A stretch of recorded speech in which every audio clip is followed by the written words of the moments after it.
अस्सलामुअलैकुम, आप देख रहे हैं ANY न्यूज़ नेटवर्क। मैं हूं मोहम्मद एहसन।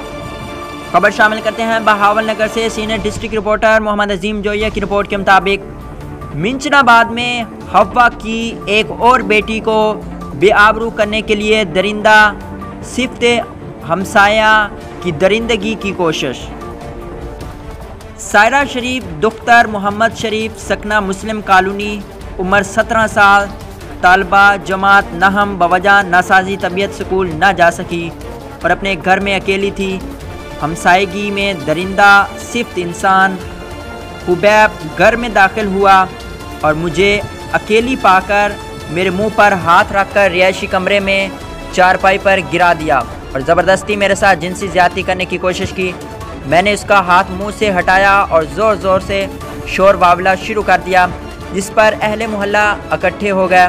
अब्दुर्रहमान और अख्तर को आता देखकर खुबैब बरहना हालत में दीवार फैलाकर फ़रार होने में कामयाब हो गया।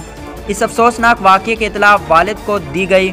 वालिद जब घर पहुंचा तो तमाम सूरत हाल में मैंने आगाह किया और वालिद के हमरा पुलिस स्टेशन मिंचनाबाद में कानूनी कार्रवाई के लिए रुजू किया, जिस पर पुलिस ने कार्रवाई करते हुए सरदस्त दफ़ा 376 पे FIR दर्ज करके मुलजिम को गिरफ्तार कर लिया। मजीद मुतासरा सायरा शरीफ ने मीडिया से गुफ्तगू करते हुए कहा कि 3 साल कबल मेरी वालदा का इंतकाल हो गया था। मेरा कोई बहन भाई भी मौजूद नहीं। मेरे वालिद जो कि ज़ईफ़ुल अमर हैं और मेहनत मजदूरी करके गुजर बसर करते हैं। घर में अकेली रहती हूँ, लेकिन अमीर लोग ये समझते हैं कि रुपए पैसे के बलबूते पर हम जो कुछ मर्जी कर लें। गरीब इंसान की कोई ज़िंदगी नहीं और ना ही आज के दौर में इज़्ज़त महफूज है।